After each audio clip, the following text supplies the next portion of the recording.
Hey, good morning, Math 7. So today, your con today is called Cross Sections of 3D Objects Basics. Um, there are times when I can give you a really good lesson, which is usually. There are times when, well, this one is just one, you just kind of got to see it. Not a lot I can do with it. You will notice, I'm going to do the best I can. You're going to notice on this one, they're going to do a cross section right here. Okay, and they're going to splice it with this pink little one right here. If you notice that this is a pyramid, so this is a slanted height up to the pyramid. On the other side, it's a slanted height. It would go straight across the top and it would go straight across the bottom.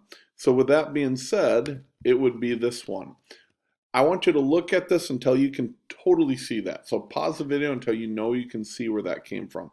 But there's not much more I can teach on it. I'm going to do one more example because they also ask it this way. Let's say that they spliced a shape. So they did this part to it and it came up and this is what the view was. You have to tell me what was the original shape now. This part I think is easier because this one has 1, 2, 3, 4, 5 sides. This one is a 1, 2, 3, 4, so it can't be that.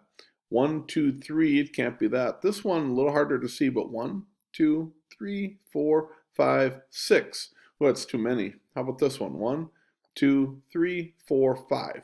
That's the one it is right there. So not much I can teach you. This one you just got to be able to see, but I'll be happy to help you on Google Hangouts to verify they're correct. Have a great day, guys. Bye-bye.